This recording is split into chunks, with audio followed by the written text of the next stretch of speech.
A zoo nutritionist is essentially overseeing the nutritional health of the collection of the animals and ensuring that those animals get nutritionally appropriate diets and food items, which involves a lot of math.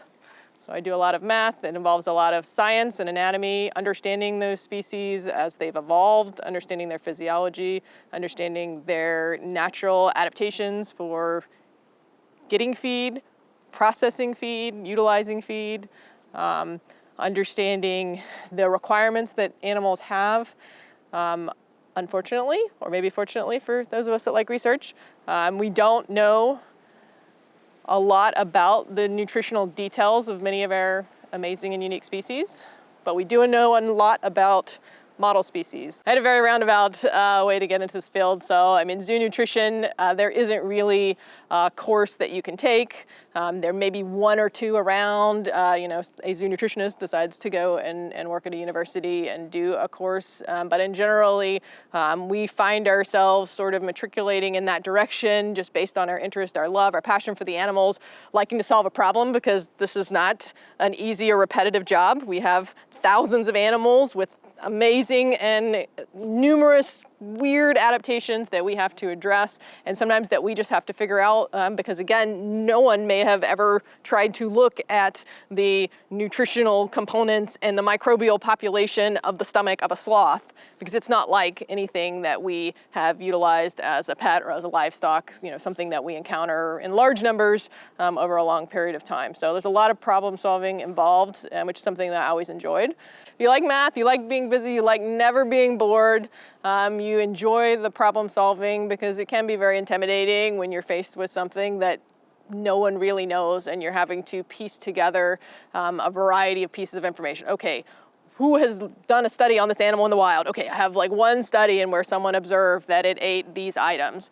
Okay, now I have to figure out, where can I get any items like this? What impact do these animal items have on this animal? Oh, what is the digestive system for this animal look like? So how is it processing these items? That's also going to tell me what is most important, and also what may be inappropriate for the animal, what may cause an obstruction, what it may or may not be able to chew and process appropriately. What is this energy requirement? So those things are either sometimes things we have to answer by observing our animals and getting good documentation on our animals, obviously by reaching out to other people that may know, because we're a small but very tight-knit community, and really, get in there, learn things for that individual animal, because that is our primary goal, is for that individual animal's well-being, but then also be able to have that now as new information available for the community, and then ultimately for our guests that come and learn things and understand the animals better, and we understand better how they can fit into our global world. We are involved in pretty much any conservation aspect that's happening. So right now we have the gopher tortoises. So we are caring for a number of waif gopher tortoises that come through our animal hospital. Those animals have come from the wild. They don't necessarily know what lettuce is. And we have to make sure that we feed them appropriately. They may be compromised because they've been under a stressful situation, which is why they may end up at the hospital in the first place. So those things may be being addressed. We may need to find med vectors for them. One of the things I would love to be able to do is to work with our animal management team and our conservation team to set up essentially a wild type environment for them. I really enjoy data and systems management and problem solving.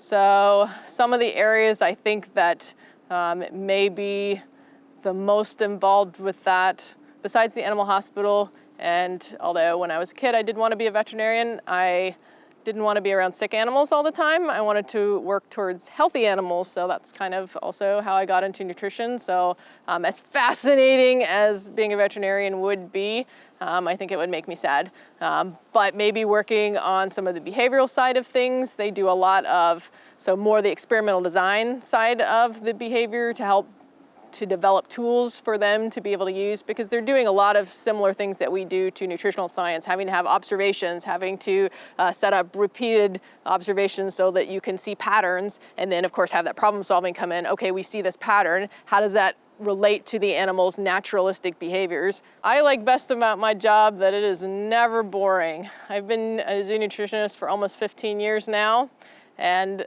I would look forward actually to one day of being bored. So there's always something new. I'm learning something every single day. There's always some new challenge that comes up. And then of course, all of those challenges are opportunities that I have to impact the well-being of an individual animal, and then also potentially have a broader impact for the care and management of those animals throughout zoos, throughout captivity. My favorite animal when I was a kid, I would have said, is the black rhinoceros.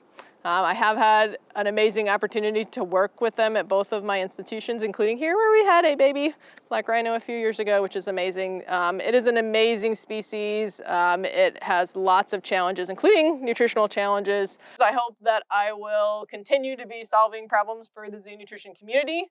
I hope that I will be able to provide more exposure for the zoo community. So the more people that learn about, understand what zoo nutrition is, what zoo nutrition does, the better that will be for all of our animals in captivity. The better we will understand how our planet, which is what provides the food for all of our different species, is just part of one big system, and that nutritional component is maybe our most intimate connection that we have to the planet, because we're actually taking it into our bodies and processing it and then making it a part of us.